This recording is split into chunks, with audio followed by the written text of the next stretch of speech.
We are in a former industrial area called NDSM. This is the Netherlands shipbuilding company, and it was established here in 1916 by the government. It was a state-run shipbuilding place, and the ships vary from 200 meters until 360 meters in 1968, and this was the peak of the production. And at this time there were about 9,000 people working here. After the bankruptcy, it used to be a forgotten place, and we kind of lifted it up from being forgotten and being neglected into the new dimension of creativity and artists that are coming here. This is about 1993. We would open up the spaces and go in and make different activities, and therefore get it out of the grief, so to say. So from a very sad place, it becomes a new light, a new dimension, and a new reality. And when we realized we were coming here, what has been done here, with 9,000 people, you build one big ship. Maybe today we build all parts of our own ship, and one of the questions here is, what do we make together? What is our new ship today? So that's always a good question, because when you share the same roof or you share the same concept in a space, what is it you do together? So there are about 250 people working in this terrain, and they are all small-scale entrepreneurs and producing local things, making things for theaters, for building websites, but also doing things together. So what I always try to do in a place like this is how I can work together with many people, that I can do something that I did not expect me to be able to do. So I think it's an interesting learning process where you see yourself in a social context, and I do things today that I could not imagine 10 years ago. And this is because of the place.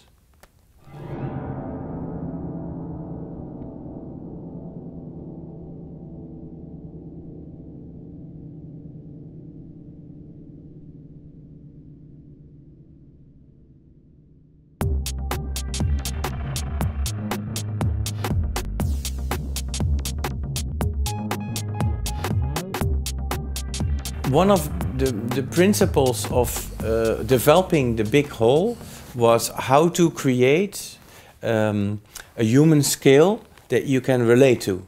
And because the building is so enormous, in the beginning we were there and it would only make you silent.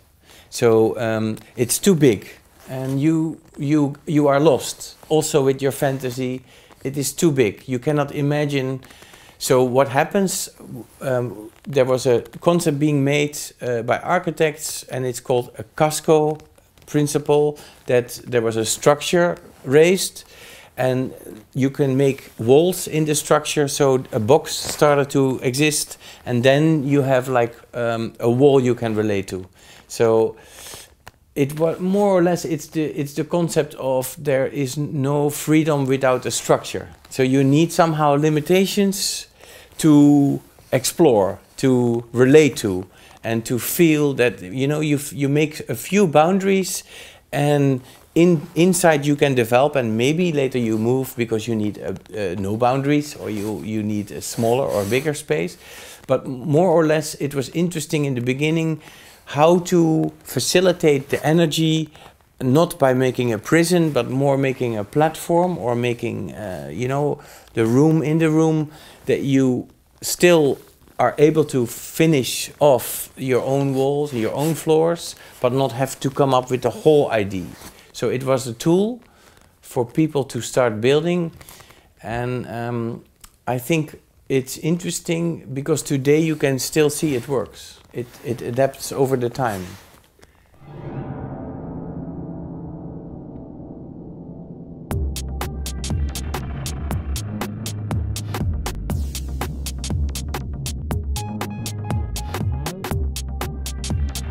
It's always a good question if these places, if you're able to manage them, because it always starts with a small group. Maybe one person, maybe two, or maybe 10, but always the idea comes up with only a few people. And then, to my experience, it's the art how to get as many people involved with a good plan. When you invite people, you need to already have some drawing or have some layout of where you want to go, but not too well thought of. If you have the grand design and then you ask people, it's probably too late, in my view. What was interesting here, that there was enough space to get people involved, and then not in the details, but also in the principles, where to make the structure, and how is the public space related to the interior. So that was working here. One thing that was not working was the relation to the state, especially with the fire department. That we had great ideas of opening up the walls and making things transparent and visible. So the relation between inside and outside was not so dramatic. So the question of conducting is interesting, because you need to be able to be changing and staying flexible. And also the juggler is practicing 4 hours a day. Once you know the trick, doesn't mean that you have to stop thinking or acting. So the place like this needs a lot of maintenance and a lot of thinking on a critical, on another level than only exploiting it or making it run. So it's not, the maintenance is not only in the light bulbs, but also in the IDs.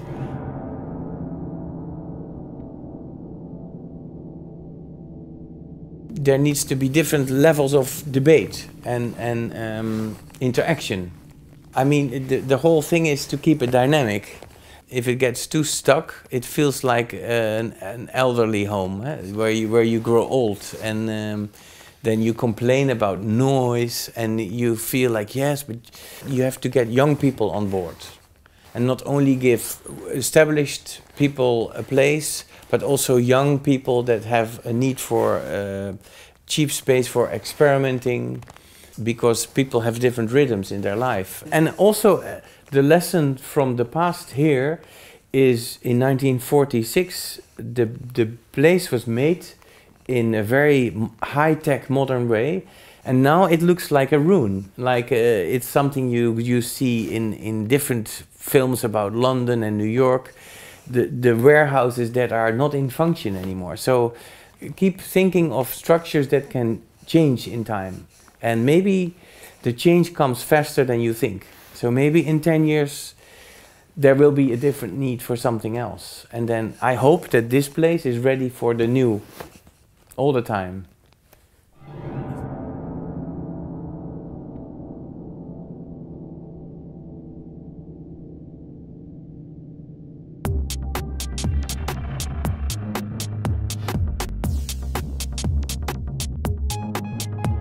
Anarchist is also, it is complex, because it's also based on the myth of the individual. That you're struggling against the state, maybe in a small group, but always with a fist. And it's interesting to see it as a parallel world where you can meet or you can choose to relate, but they don't cut one out. So I don't say they have to go and they don't say I have to go. It's like a good stabilizing factor. And I hope that there's always this ability in complexity to stay together. Because if it's only commercial or if it's only anarchistic, it's also boring. No?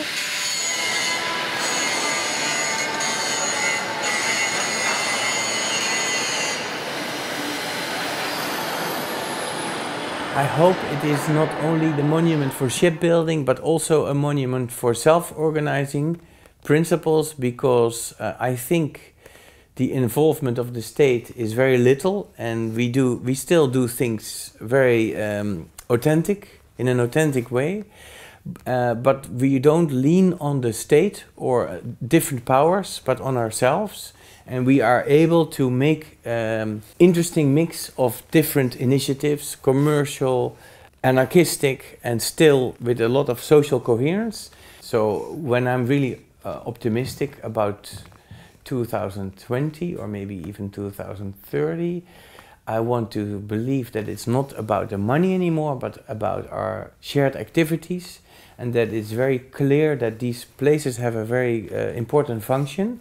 And I hope this can be not only a decor as a backdrop for shipbuilding, but also the recent activities with self-organizing principles making workspaces, that it can be a monument for this. And then maybe at that time there are young people doing things that I cannot even imagine. And I mean, the future is for the young, and we can only have what we have, but they have the future.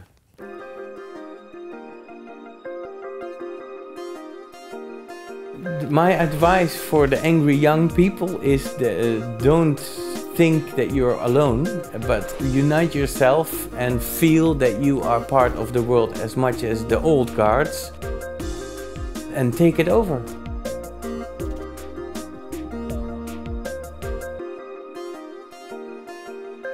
For the leaders of to make cities more sustainable, I think it's interesting to see citizens not only as the people that vote for you, but also that are actually developing the city with you.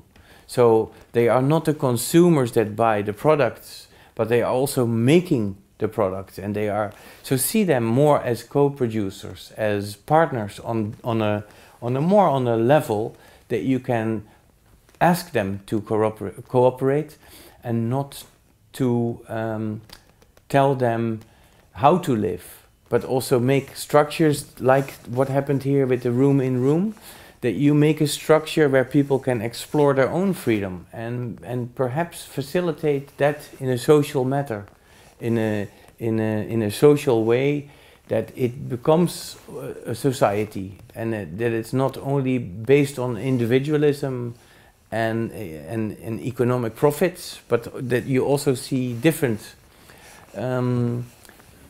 that you see the different value of human activity.